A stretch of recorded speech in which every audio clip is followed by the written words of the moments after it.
Hello coders, Mozammel বলছি living on codes থেকে। আমাদের প্রজেক্টে এখন আমরা যেটা করব, আমরা আমাদের যেই pom.xml ফাইলটা আছে এখানে আমরা কিছু ডিপেন্ডেন্সিস অ্যাড করব, কারণ আমরা তো আসলে হাইবারনেটকে নিয়ে আসতে চাচ্ছি না। সেখানে একটা ওয়েব মিসিং আছে pom.xml, এটা আমরা অ্যাড করে দিলাম, থাকুক। হ্যাঁ, তো আমরা তো হাইবারনেটকে এখানে নিয়ে আসতে চাচ্ছি, আনার জন্য আসলে আমাদের কিছু ডিপেন্ডেন্সিস নিয়ে আসতে হবে। সো আমরা যদি আমাদের pom.xml এ চলে যাই, যে যদি আমরা ডিপেন্ডেন্সিসে ক্লিক করি, এখানে আমরা এখন দুটো ডিপেন্ডেন্সি যার আমাদের অ্যাড করতে হবে, একটা হচ্ছে স্প্রিং ওআরএম আর ওটা হচ্ছে হাইবারনেট কোর। তাহলে আমরা এই দুটাকে অ্যাড করার জন্য যেটা করি, আমরা এখানে অ্যাডে ক্লিক করে আমরা বলতে পারি স্প্রিং ওআরএম, এবং এটা আমরা অ্যাড করব স্প্রিংয়ের ফ্রেমওয়ার্ক স্প্রিং ফ্রেমওয়ার্ক যেটা আছে এখান থেকে আমরা 3.2 এর লেটেস্টটা করতে পারি। 3.2.11টাই করি, যেহেতু 3.2.11 আমরা এখানে করছি স্প্রিং ওআরএম, আমরা 11টাই নিলাম। ঠিক আছে, ওটা আমরা অ্যাড করলাম এটাকে, এবং আমাদের আরেকটা লাগবে, সেটা হচ্ছে হাইবারনেট। হ্যাঁ, সেটা আমরা হাইবারনেট কোর, এটাও আমরা org.hibernate থেকে নিব, হাইবারনেট কোর। এবং এইখানে লেটেস্ট ভার্সন তো 4 আছে, আমরা 4 নিব না, আমরা 3তে চলে যাই। হ্যাঁ, আমরা 4টা নিচ্ছি না, তার one of the main reason হচ্ছে যেহেতু আমরা স্প্রিং 3 ইউজ করছি, এবং স্প্রিং 3 এর সাথে একটা মানে কম্প্যাটিবিলিটি সবচেয়ে ভালো আছে হাইবারনেট 3 এর। হাইবারনেট 4 চাইলে আপনি ইউজ করতে পারবেন, সেক্ষেত্রে এক্সট্রা কিছু কনফিগার করে নিতে হবে, কিছু চেঞ্জেস আসবে। কিন্তু আমরা to be on the safe side আমরা এখন হাইবারনেট 3 ইউজ করব, যেহেতু আমরা স্প্রিং 3.2তে কাজ করছি। তো আমরা এটা ওকে দিয়ে আমরা যদি সেভ দিয়ে দিই, আমাদের দেখা যাচ্ছে আমাদের বিল্ডিং ওয়ার্কস্পেস এখানে বলছে, তার মানে প্রজেক্টটা ব্যাকগ্রাউন্ডে আমাদের এই ডিপেন্ডেন্সিসগুলো সে ডাউনলোড করে নিয়ে এসে আমাদের ম্যাভেন ডিপেন্ডেন্সিসে নিয়ে আসবে। আমরা যদি ম্যাভেন ডিপেন্ডেন্সিসটা ওপেন করি, এখানে আমাদের অলরেডি স্প্রিং ওআরএম দেখতে পারার কথা, আমরা দেখি। Let's check this out. Spring, যদিও সে এখনও ডাউনলোড করছে, so let's wait for it. হ্যাঁ, ডাউনলোড করার পর আমাদের এই দুটো এখানে চলে আসবে, হাইবারনেটটাও চলে আসবে, হাইবারনেট কোর, এবং স্প্রিং ওআরএমটাও এখানে চলে আসার কথা। So let's wait. সো আমাদের প্রজেক্টে আমরা এখন দেখতে পাচ্ছি এই যে স্প্রিং ওআরএম আর হাইবারনেট কোর, এই দুটো কিন্তু যার আমাদের ডিপেন্ডেন্সি চলে আসছে। So that is good. তো আমরা আমাদের প্রজেক্টের ডিটেলসে যদি একটু চলে যাই, আমরা গত টিউটোরিয়ালে যেটা বললাম, আমরা কিন্তু আসলে আমাদের প্রজেক্টে দুটো ডেটা সোর্স আছে। হ্যাঁ, একটা ডেটা সোর্স হচ্ছে যেটা আমাদের ওয়েব অ্যাপ্লিকেশনের জন্য, যেটা আমরা এখানে কনফিগ করেছি এই ডাও কনটেক্সটের ভেতরে। হ্যাঁ, তো এটা তো আসলে আমাদেরকে নিয়ে যায় আসলে আমাদের যেই JNDI আমরা একটা সোর্স ইউজ করছি, সেটা হলো যে JDBC/Spring, এটা আমাদের ডিফাইন করা আছে, আমাদের টমক্যাটের কনটেক্সটে ডিফাইন করা আছে। তো আমরা ইনিশিয়ালি আসলে এটা ইউজ না করে আমরা যেটা করব, আমরা আমাদের টেস্টের মধ্যেও আমরা একটা কনফিগারেশন করে রেখেছিলাম, যেটা হলো ডেটা সোর্স XML। এইখানে আমরা অ্যাপাচি কমন্সের DBCP একটা বেসিক ডেটা সোর্স ইউজ করছি। তো আগে আমরা আমাদের টেস্টের যেই ডেটা সোর্স আছে এটাকে আমরা আসলে হাইবারনেট ইউজ করার জন্য আমরা কনফিগারেশন করব। তো সেটা করার আগে একবার চেক করে দেখি আমাদের যেই নতুন দুটো ডিপেন্ডেন্সি আমরা অ্যাড করলাম, ওই দুইটা ডিপেন্ডেন্সি ঠিকমতো কাজ করছে কিনা সেটা চেক করার জন্য আমরা একটা কাজ করতে পারি। সেটা হলো আমরা আমাদের প্রজেক্টের টেস্টটা একবার রান করে দেখতে পারি। যদি আমাদের টেস্টটা সাকসেসফুলি রান করে, তার মানে আমাদের কোনো ডিপেন্ডেন্সি এরর নাই।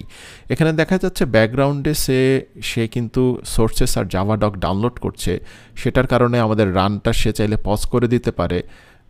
দেখি এটা আসলে রান করে কিনা, না হলে আরেকটু ওয়েট করতে হবে। আমরা যে ইউনিট টেস্ট দিলাম, এবং দেখা যাচ্ছে আমার টেস্ট কেসেসগুলো রান করছে, এবং আমার কিন্তু সব গ্রিন আসছে। সো দ্যাট মিনস আমার ডিপেন্ডেন্সি হায়ারার্কিতে কোনো সমস্যা নাই so far. So that's good. তো আমাদের এই ডেটা সোর্স যেটা আছে এটা তো আমাদের টেস্টগুলোর জন্য। এখানে আমরা একটা নতুন বিন ইনসার্ট করি এখন। হ্যাঁ, আমরা যেটা করি যে আমরা যদি বিনসের ভেতর আমরা যদি নিউ বিন দেই, এখানে আমরা আইডি যেটা দিব সেটা হবে সেশন ফ্যাক্টরি। এটা আসলে এই নামটা দেওয়ার কারণ হচ্ছে স্প্রিং এই নামে এটাকে চিনবে, এবং আমরা এইটার ক্লাসটাকে দিব, এটাও একটা ক্লাস, যেটা হবে অ্যানোটেশন সেশন কন্ট্রোল স্পেস যদি দেই, অ্যানোটেশন সেশন ফ্যাক্টরি বিন। সো এটা হাইবারনেট 3 এর একটা ইনস্ট্যান্স হবে, অ্যানোটেশন সেশন ফ্যাক্টরি বিন ইনস্ট্যান্স। আমরা যদি হাইবারনেট 4 ইউজ করতাম তাহলে এখানে most likely local session factory বিন ইউজ করতে হতো। যেহেতু হাইবারনেট 3 ইউজ করছি, আমাদের এইটা ইউজ করতে হবে। এইটা দিয়ে আমরা এখানে ফিনিশ দিয়ে দিতে পারি। আমরা যদি আমাদের সোর্সে চলে যেয়ে আমরা একটা কাজ করব, সেটা হলো আমাদের এখানে যে বিনসের ডেভ কনফিগারেশনটা আছে, এইটার ভেতরে আমরা এটাকে নিয়ে যাই, Ctrl+Shift+F দিয়ে ফরম্যাট করে নিই। So that looks good. আমাদের কনফিগারেশনগুলো এই প্রোফাইলের ভেতরে রইল। তো আমাদের এখানে আমরা যখন হাইবারনেটটা ইউজ করছি, আমরা কিন্তু একটা জিনিস খেয়াল করে দেখেন, আমরা এখানে হাইবারনেটের অ্যানোটেশন বেসড কনফিগারেশনটা ইউজ করব। হাইবারনেট কিন্তু XML বেসড কনফিগারেশনও সাপোর্ট করে, কিন্তু যেহেতু আমরা চাচ্ছি যে আপনারা ডাউন দ্য রোড স্প্রিং 4 শিখবেন, হাইবারনেট 4 শিখবেন, সো এখন থেকে অ্যানোটেশন বেসড কনফিগারেশনটা শিখলে আপনার জন্য সুবিধা হবে, কেননা that's the modern way to do it. তো আমরা এখানে এই কারণেই অ্যানোটেশন সেশন ফ্যাক্টরি বিনটা এখানে আমরা নিয়ে আসলাম। এখন যেটা করব, এটার ভিতরে আমাদের কিছু প্রপার্টিজ সেট করে দিতে হবে। সবার আগে আমরা বিনসে চলে যাই এবং আমাদের বিনসের ভেতরে আমরা যে সেশন ফ্যাক্টরিটা তৈরি করলাম, এইখানে রাইট ক্লিক করে আমরা ইনসার্ট প্রপার্টি এলিমেন্ট দিই। তো প্রপার্টি এলিমেন্টের একটা প্রপার্টি আমাদেরকে দিতে হবে ডেটা সোর্স। Ctrl+ দিলে ডেটা সোর্সটা চলে আসছে। এটার রেফারেন্সও আমরা দিব ডেটা সোর্স, যেটা আমাদের ডেটা সোর্স অলরেডি এখানে ডিফাইন করা আছে। আমরা যদি সোর্সে চলে যাই, এখন আমরা দেখতে পাবো যে আমাদের এখানে সেশন ফ্যাক্টরির একটা প্রপার্টি ডেটা সোর্স আছে, যেটা রেফারেন্স এলিমেন্ট হচ্ছে ডেটা সোর্স। এই রেফারেন্সটা কিন্তু আমাদের এই রেফারেন্সে ডেটা সোর্সটাকে ডিফাইন রেফার করছে, যেটা হলো এই ডেটা সোর্সটা, যেটা আমরা কমন্স DBCP ইউজ করে করছি আমাদের এই টেস্টের জন্য, যতগুলো টেস্ট আমাদের আছে। তো আরেক কিছু প্রপার্টি আমাদের এখানে নিয়ে আসতে হবে। আমরা আবার আমাদের সেশন ফ্যাক্টরিতে রাইট ক্লিক করে বিনস থেকে ইনসার্ট প্রপার্টি দেই। হ্যাঁ, তো এইখানে আমরা নেক্সট যে প্রপার্টিটা সেট করব, সেটা হচ্ছে আমাদের আসলে হাইবারনেট প্রপার্টিজ একটা প্রপার্টি। আমরা Ctrl+ দিলে যে হাইবারনেট প্রপার্টিজ চলে আসবে, এবং এই প্রপার্টিজটা কিন্তু একটা লিস্ট ভ্যালু নেয়। এটা অনেকটা প্রপসের মতো, যে প্রপার্টিজ ফাইলগুলোর মতো। আমরা এইখানে যে আমরা ইনসার্ট প্রপস এলিমেন্ট দিতে পারি, এবং এখানে আমরা একটা ইনসার্ট প্রপ এলিমেন্ট যদি অ্যাড করি, তো আমরা একটা কি অ্যাড করব, সেটা হলো হাইবারনেট ডায়ালেক্ট, DIALECT। এটাকে আমরা সেভ করি। হ্যাঁ, আমরা যদি এখন সোর্সে চলে যাই, আমরা দেখতে পাচ্ছি আমাদের এই সেশন ফ্যাক্টরি যে বিনটা আমরা তৈরি করছি, তার ভেতরে ডেটা সোর্সটা তো আমরা বললাম প্রপার্টি, এবং আমরা হাইবারনেট প্রপার্টিজের মধ্যে হাইবারনেট ডায়ালেক্ট বললাম। তো আমরা তো MySQL 5 ইউজ করছি, তাই না? তো MySQL 5 এর জন্য আমাদের এখানে ডায়ালেক্ট ক্লাসটা বলে দিতে হবে। সেটা আসলে আমরা যদি আমাদের হাইবারনেট করে চলে যাই, let's find it out. Hibernate যেই আমরা কোডটা আছে, হাইবারনেট কোর, মোস্ট লাইকলি এখানে একটা ডায়ালেক্ট প্যাকেজ থাকার কথা। এই যে ডায়ালেক্ট, হ্যাঁ, এখানে MySQL 5 এর একটা ক্লাস থাকার কথা, MySQL 5 ডায়ালেক্ট। এটাকে আমরা রাইট ক্লিক করে কপি কোয়ালিফাইড নেম করে নিয়ে আসি, এবং ডেটা সোর্সে যে আমরা এখানে পেস্ট করে দিই।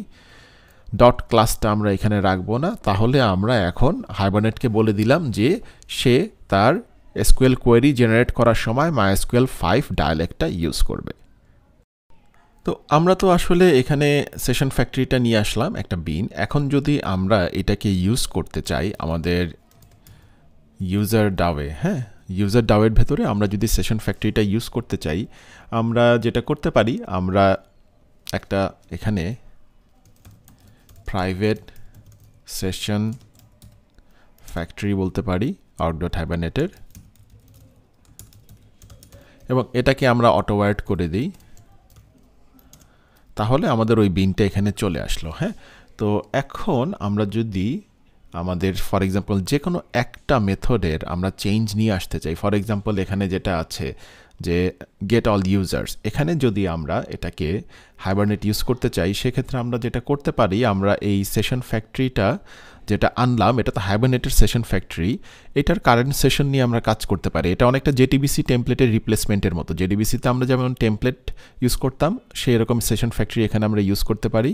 তো এটার একটা কনভিনিয়েন্স মেথড আমরা একটা তৈরি করে নিই, সেটা আমাদের জন্য সুবিধা হবে। ফর এক্সাম্পল আমরা বলতে পারি যে একটা মেথড এখানে তৈরি করে নিলাম পাবলিক সেশন, এবং এটার নাম দিলাম সেশন এবং এটা রিটার্ন করবে return session factory dot gate current session. ঠিক আছে, আমরা ওটাকে ইম্পোর্ট করে নেই। এটা হচ্ছে org hibernate সেশন। ঠিক আছে, তো আমরা এখন এখানে এসে ইউজারে এসে আমরা যেটা করতে পারি সেটা হলো আমরা এখানে বলে দিতে পারি, আমরা আগে এটাকে কমেন্ট আউট করে দিই, এই দুটাকে আমরা যদি কমেন্ট আউট করে দিই, ঠিক আছে, আমরা এখানে বলি for return session dot create query এবং কোয়ারিটা এখানে আমরা লিখব HQL হাইবারনেট কোয়ারি ল্যাঙ্গুয়েজে লিখব আমরা ফ্রম ইউজার। যদি বলি এই ইউজারটা হচ্ছে কিন্তু আমাদের ইউজার বিনকে মেইন করছে এবং ফ্রম ইউজার দিয়ে আমরা এখানে দিয়ে দিলাম লিস্ট। সো আমাদের একটা লিস্ট রিটার্ন করার কথা এই জায়গাতে, এবং এখানে একটা ওয়ার্নিং আসছে যেটা বলছে যে আমরা এখানে কনভার্সন করছি ওটা আনচেকড। তো আমরা জানি যে এটা ইউজারেরই আসলে বিন এখানে দিবে, সো এখানে আমরা এটা সাপ্রেস করে দিতে পারি। সাপ্রেস ওয়ার্নিংস দিয়ে আমরা এখানে আনচেকড এটা অ্যাড করে দিলাম। আমরা চাচ্ছি না এখন আনচেকড এররটা এখানে থাকুক, এটা সমস্যা নাই ফর দিস সিম্পল কেস। তো আমরা যদি এটাকে রান করতে যাই আমাদের একটা এরর দেওয়ার কথা, কারণ আমাদের এখন পর্যন্ত হাইবারনেট কিন্তু ফুললি আমরা কনফিগার করিনি। তো আমরা যেটা বললাম যে একটা এরর তো পাবো, আমরা আগে দেখি এররটা কি দেয়। হ্যাঁ, আমরা যদি আমাদের টেস্টটা এখন রান করতে যাই, আমাদের যেই টেস্ট প্যাকেজটা আছে এটাকে যদি আমরা রান অ্যাজ যে ইউনিট টেস্ট করি, দেখা যাবে আমাদের এখানে এরর আসবে। হ্যাঁ, তো এররটা কি আসছে আমরা দেখি। এররটা যেটা বলছে hibernate session bound to thread configuration does not allow creation of non transactional one here. এটা হাইবারনেটের এই কাজ করার জন্য আমাদেরকে আসলে ট্রানজ্যাকশনাল করে নিয়ে আসতে হবে আমাদের কনফিগারেশনকে। মোস্ট লাইকলি এটা নন ট্রানজ্যাকশনাল ওয়েতেও করা যায়, বাট আমরা for the sake of simplicity এখন ট্রানজ্যাকশন এখানে নিয়ে আসি। সেটা নিয়ে আসার জন্য আমরা যেটা দেখব, আমাদের ডাউ কনটেক্সটের ভেতরে আমরা কিন্তু ট্রানজ্যাকশনের একটা প্রপার্টি এখানে ডিফাইন করেছি, তাই না? এই যে বিন আইডি ট্রানজ্যাকশন ম্যানেজার এবং আমরা অ্যানোটেশন ডিফাইন ট্রানজ্যাকশন এখানে আমরা নিয়ে আসছিলাম। এটা তো আমাদের ওয়েব অ্যাপের জন্য আমাদের ডেটাবেজের ডেটা সোর্সের কনফিগারেশন। তো এখান থেকে আমরা এই ট্রানজ্যাকশন ম্যানেজারটা কপি করে নিয়ে আসি আমাদের ডেটা সোর্স, যেটা হলো আমাদের টেস্টের জন্য। সো এখানে নিয়ে এসে আমরা এই বিনসের মধ্যে আমরা ওটাকে পেস্ট করে দিই। পেস্ট করে দিয়ে একবার ফরম্যাট করে নেই Ctrl+Shift+F দিয়ে। তো আমাদের ট্রানজ্যাকশন ম্যানেজার এখানে চলে আসলো। এখানে আমরা অ্যানোটেশন ডিফাইন ট্রানজ্যাকশন বলে দিচ্ছি। এখানে লাল হয়ে আছে, তার একটা রিজন হচ্ছে আমরা তো আমাদের নেম স্পেসে ট্রানজ্যাকশনটা আনিনি, আমরা টিএক্সটা নেম স্পেসে নিয়ে আসি এবং তখন আমাদের সোর্সে যদি আবার যাই তাহলে আমাদের ওটা চলে গেল। এবং এটা করার সাথে সাথে আমাদের আরেকটা কাজ করতে হবে, আমরা যে ইউজার্স ডাউয়ে যে কাজ করছি আমরা এখানে ইউজার্স ডাউকে পুরো ক্লাসটাকে আমরা ট্রানজ্যাকশনাল বলে দিব, অ্যাড ট্রানজ্যাকশনাল। ঠিক আছে, সো তার মানে এই পুরো ক্লাসের যতগুলো মেথড আছে সবগুলোই আমাদের ট্রানজ্যাকশনাল প্রপার্টি হয়ে গেল। এখন যদি আমরা আমাদের এটাকে রান করি তখন একটা ডিফারেন্ট এরর দেওয়ার কথা। Let us try it out. আমরা আরেকবার রিরান টেস্ট করি, তখন দেখা যাবে যে আরেকটা এরর দেওয়ার কথা, এবং that's user is not mapped from user. So এই এররটার জন্য আমরা আসলে ওয়েট করেছিলাম, আমরা আমাদের ইউজারকে এখন ম্যাপ করতে হবে। তো আমাদের হাইবারনেটকে বোঝানোর জন্য ইউজার যে ম্যাপ করা নাই সেটা হাইবারনেট কিভাবে বুঝবে, তাই না? এখানে তো ফ্রম ইউজার বলছি, সেটার জন্য আমরা যেটা করতে পারি, আমরা আমাদের ইউজার বিনে চলে যাই, user.java যে ইউজার বিন, এবং এই ইউজার বিনের ওপরে আমরা আসলে এখানে বলে দিতে পারি যে এইটা একটা এন্টিটি, এবং এন্টিটিটা আমরা নিব আসলে JavaX পারসিস্টেন্সের এন্টিটি। এখানে কিন্তু আমরা org hibernate অ্যানোটেশনের এন্টিটিটা নিব না, এটা কিন্তু ইম্পর্ট্যান্ট। হ্যাঁ, এটা আমরা বলে দিলাম। তো এখন তাহলে হাইবারনেট বুঝবে যে এটা একটা এন্টিটি এবং এটা একটা ডেটাবেজের জন্য সে ইউজ করবে, ডেটাবেজ থেকে ডেটা পড়ার জন্য এবং ডেটা সেভ করার জন্য। এবং আরেকটা বলে দিতে হবে যে এই ইউজার ক্লাসটা আসলে আমাদের কোন টেবিলটাকে ম্যাপ করছে। তো ওই টেবিলটার যদি আমরা নামটা দেখে আসি, আমাদের তো টেবিলের নাম হচ্ছে users with all small letters, তাহলে আমরা এখানে বলে দিতে পারি ডিরেক্টলি আমরা টেবিল বলে দিলাম, এবং টেবিলটাও JavaX পারসিস্টেন্সের ভেতরে হবে। এটার ভেতরে আমরা দিব নেম এবং নেম ইকুয়াল টু আমাদের ইউজার্স, ঠিক আছে। তো এটা ছাড়াও আরেকটা জিনিস বলতে হবে, আমাদের টেবিলে প্রাইমারি কি কোনটা, ইউজার্সের মধ্যে প্রাইমারি কি হচ্ছে এখানে ইউজার নেম। সো আমরা আমাদের ইউজার নেম যেটা আছে, ইউজার নেমের এখানে যে আমরা বলে দিতে পারি অ্যাট আইডি, হ্যাঁ, অ্যাট আইডি যদি বলে দিই তাহলে আমাদের এই ইউজার নেমটা প্রাইমারি কি হয়ে গেল। এখন আরেকটা জিনিস খেয়াল রাখা দরকার যে কলাম নেমগুলো আসলে কিভাবে ম্যাপ করবে। এখানে তো আমাদের কলাম নেমগুলো আছে user name, password, authority name, email.